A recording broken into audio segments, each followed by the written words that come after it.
કોઈ અગણિત ભાઈના અંતરનું કહી દે તેને કંઈ તે ભગવાન થઈ શકતો નથી.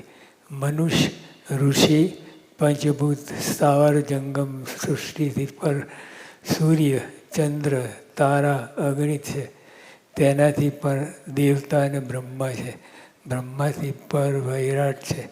એવા અનંત કોટી વૈરાટના કારણ અનંત પ્રધાન પુરુષ છે. તેના પણ કારણ પ્રકૃતિ પુરુષ છે. પ્રકૃતિ પુરુષની કારણ અક્ષર છે. જો આપણે ઠેઠ કેટલી ઊંચાઈ આવી ગયા.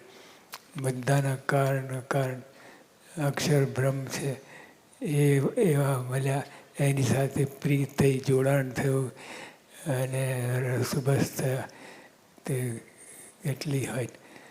આપણે જો અમે મુંબઈથી નીકળ્યા, સુરતથી અમદાવાદથી અહીંયા આવવા માટે નીકળ્યા, તો બધા કેટલાય નીચે તો બધી કેટલી બધી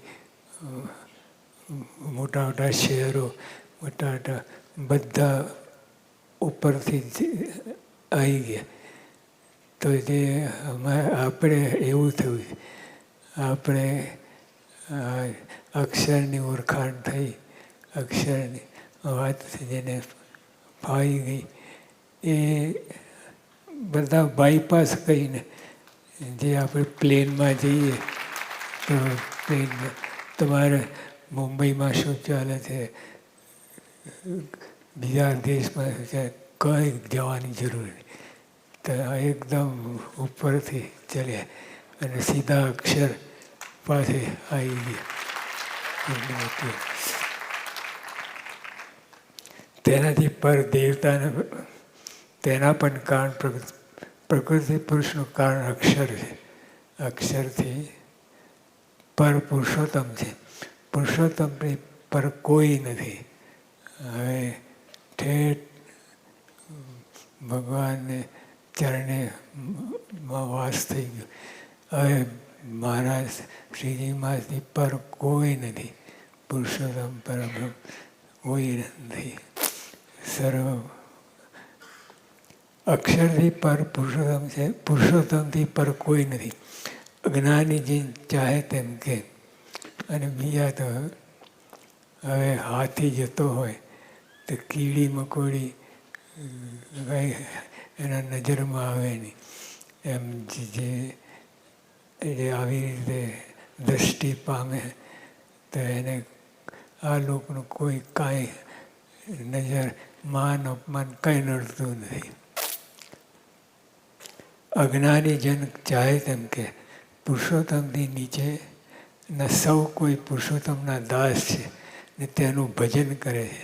પુરુષોત્તમનું દાસ પણ ઈચ્છે તેની મોટપ સૌથી ઊંચી છે.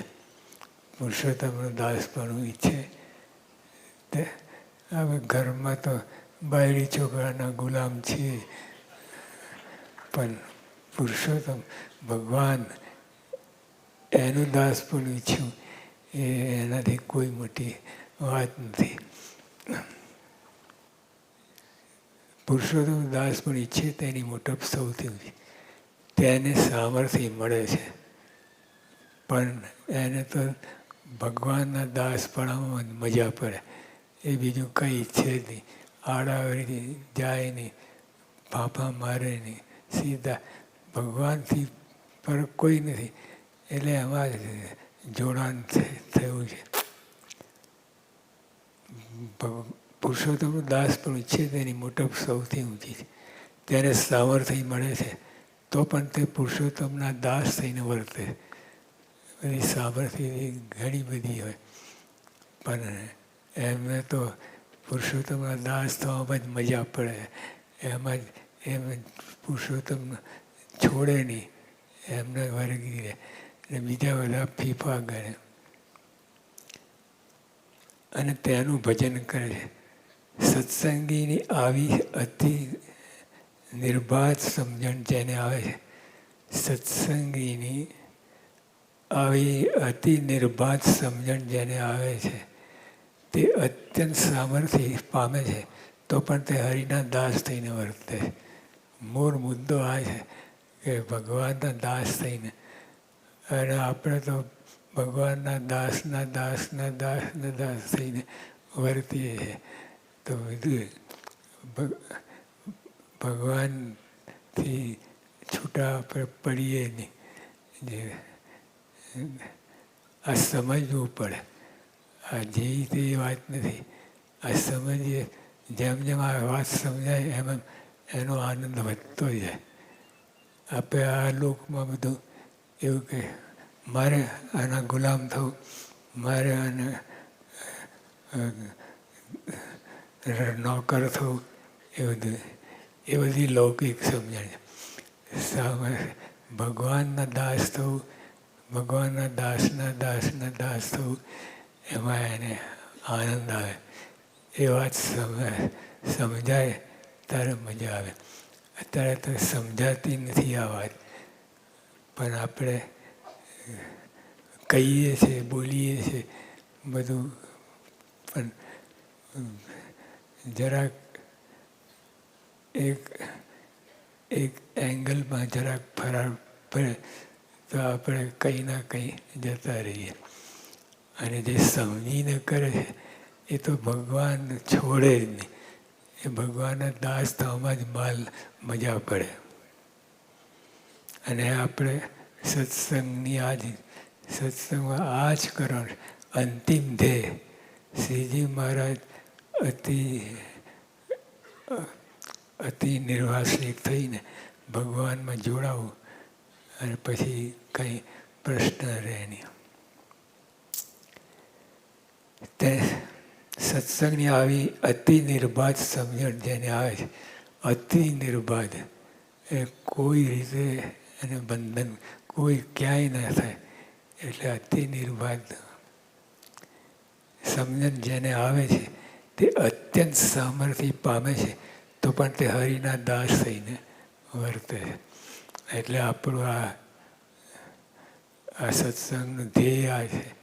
અતિ નિર્વાસનિક થઈને બીજે બધેથી વૃત્તિ તોડી કરીને એમાં શું માલ છે? આ ભગવાન અબજ રૂપિયા આગળ પૈસાની શું ગણતી? એટલે શ્રીજી મહારાજ આપણને ખરેખર મળ્યા છે. તો તે અત્યંત સામર્થ્ય પામે તો પણ તે હરિના દાસ થઈને વર્તે છે.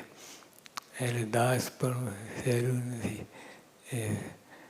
અને સમજાય તો કામ થઈ જવું છે. પણ સમજાય આપણે પ્રયત્ન કરીએ છીએ, એટલે ભાગવું પ્રયત્ન કરીએ ઘડીકમાં અતિ કેફ ચડી જાય તો આપણે આ રીતે વર્તીએ. પણ ઘડીકમાં પછી દેહ ભાવ આવે તો બધું મૂકી દઈએ અને દેહમાં રાખીએ ને કજ્જોને કંકાસ ઉપર ચડી જઈએ. પણ આવી અતિ તે અત્યંત સામર્થ્ય પામે તો પણ તે હરિના દાસ થઈને વર્તે. એટલે આપણે દાસ થઈને એ સમજવું, એમાં ટાઈમ કાઢવો. કેટલો માલ છે એમાં, એટલે કાઢી ના નાખવું. દાસ થઈને હવે આપણે દાસ થયા છીએ એવી રીતે કાઢી નાખવાનું નથી. એને સમજવાની વાત છે. અને સમજાય તો માલ થઈ જઈએ. સહજાનંદ સ્વામી મહારાજની